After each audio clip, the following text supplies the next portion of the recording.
Hey y'all, welcome to the family that reads a lot. Just wanted to come and kind of check in with y'all. I've done some random videos, some different things in the garden, some different grocery hauls and stuff like that, just seeing honestly kind of what people watch. Um, but wanted to touch base on life and books and all of the original things that we started talking about here. So, as far as life, does anybody else have a case of the I don't want us like bad?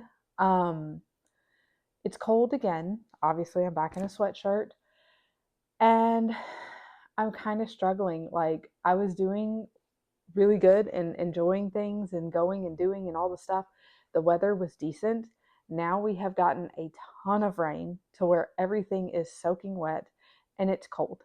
And I don't want to do anything.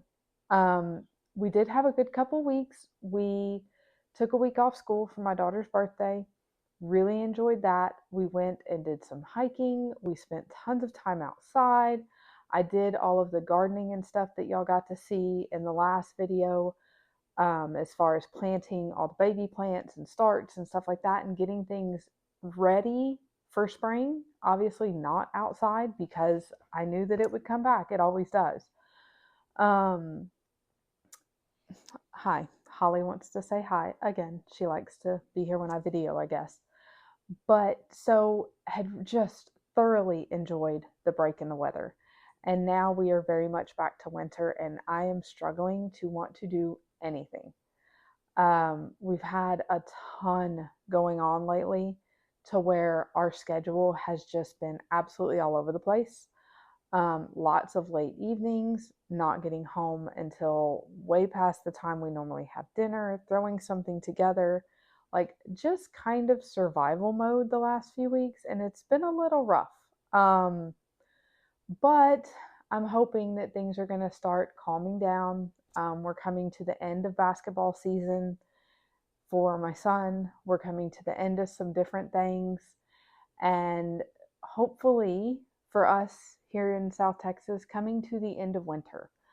I'm hoping, I know this week's going to be cold. Next week's supposed to be really cold, like back down freezing. And then I'm hoping after that, that's kind of it. Because usually by the time we get to the end of February, we're done. And March brings in spring. So fingers crossed, y'all. I'm hoping it's there. As far as homeschooling, like I said, the case of the I don't want us, like it's all of us. It's not just me. The kids are kind of moaning and complaining their way through it. All of my friends with kids in public school, it's the same thing. Like just nobody wants to do this anymore. And I don't know. It is what it is. So I'm curious if that is the case where you are, if you have kiddos, are they like fighting tooth and nail for all the things? Not just school, it's all the things. It's doing chores, it's doing any of the things. And like I said, I feel it myself. So where are you at? Are you over winter? Are you done? What are you doing? Do want to talk about books. I had one book that I really enjoyed, one book that I really had to push myself through, but I'm trying to pre-read some classics for my son for next school year. This is the time of year where I start looking at our like school books that we're going to read next year and start going through things. Next year we're doing American history. With that, I want to bring in some American literature.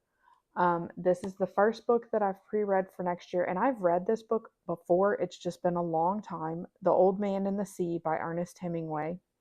Obviously, a very, very, very, very famous book. It's won the Pulitzer. It's won tons of awards. It's extremely well known.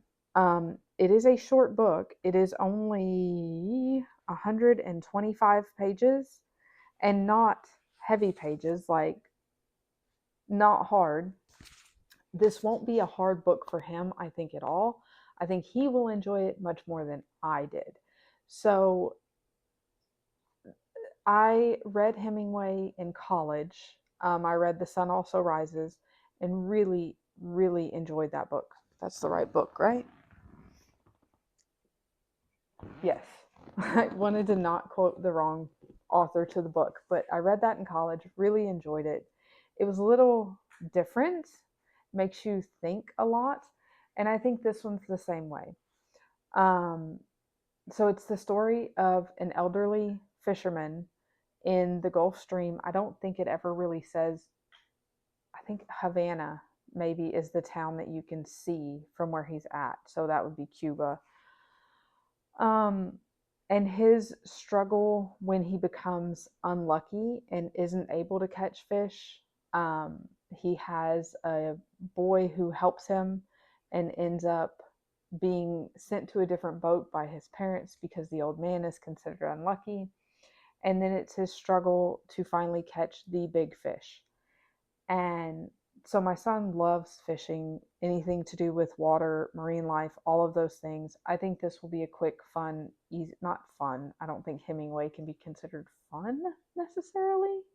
Interesting, yes, but fun, no.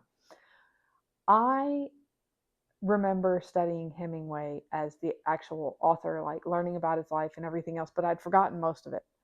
And so picking this book up made me really start thinking about it again and going and researching some of it. And you can really see in his writing his love of nature and his love of like the man versus nature situation. That's very much what this book is. It's man versus nature in the fact of the fish and the sun and like all of the elements. But then it's also like man versus aging because he's gotten old and is struggling to do what he's done his entire life and fish. And so that part of it was actually pretty interesting to me, I guess, because now I'm older than I was when maybe I read this the first time and none of that mattered or like resonated with me, but it did this time. So it was kind of interesting to read this again. I had read another of his books, Islands in the Stream, quite a while ago, like maybe 10 years ago when my son was a toddler. And there is a lot of loss and heaviness in that book. And I had to put it down. I was like, ooh, I cannot read this at this particular moment in my life. And there's loss of children in that book. And so I had to step away. And after that, did not pick up Hemingway for a long time. So at any rate, enjoyed it. I will have him read this next year for middle school. It didn't have anything terrible in it. It's an older book, so I think maybe there was smoking in it, there's drinking, things like that, but not like it's not put up on a pedestal or anything. It was just part of their way of life. So, yeah, gonna have him read that one. The other one that I read recently is One Last Chance by Susan May Warren. This is Alaska Air Rescue Book 2. So this is a Christian suspense. I've been in this genre for like a month now and I'm thoroughly enjoying it. There have been points in my life where I've read Christian fiction and Christian stuff like that and didn't love them. They were a little too heavy for me on that side of things. But right now, I'm really enjoying it. I'm enjoying the cleanliness of the book, if that makes sense, and the fact that I'm not running into anything that rubs me the wrong way, because that's a lot of the books out now. This author, I really enjoyed this book. So the first book in the series is called One Last Shot. Yeah, I'm pretty sure that's what it is. It doesn't say, but it followed a air rescue pilot and her situation. This is the second one. It follows another, or she wasn't a pilot, she was a medic. This one follows another air rescue person. He's not a medic, but he's like a rescue swimmer. And it's his story of what goes on. And obviously, there's a love interest in it and all of that. But this author really makes you care about the characters. I think it was interesting. A lot of times, I don't like books like this that give you the characters in the beginning, and then the next book is about completely like one of the characters from that group, but a completely different person's story. That bugged me a little bit in this book, but I learned to accept it because it's almost like she went out of her way not to mention that person, even though you know that she's still a medic with the team.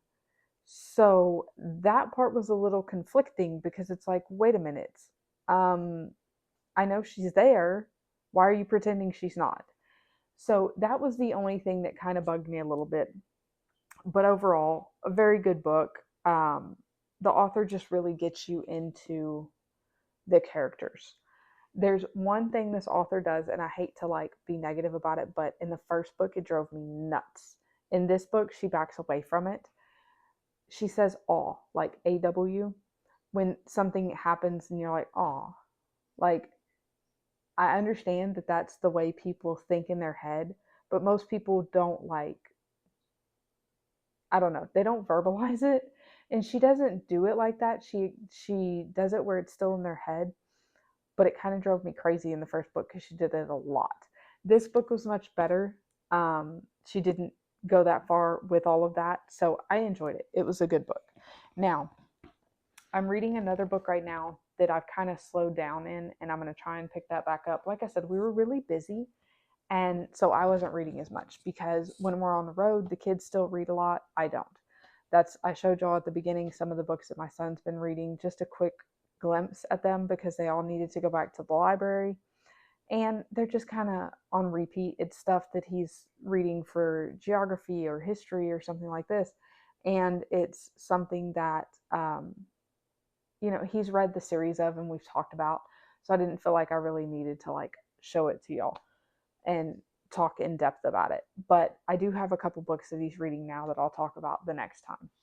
So I picked these two books up and kind of am curious if anybody has opinions. So this is another classic that I'm potentially pre-reading for him, but I don't know that this will be appropriate for him.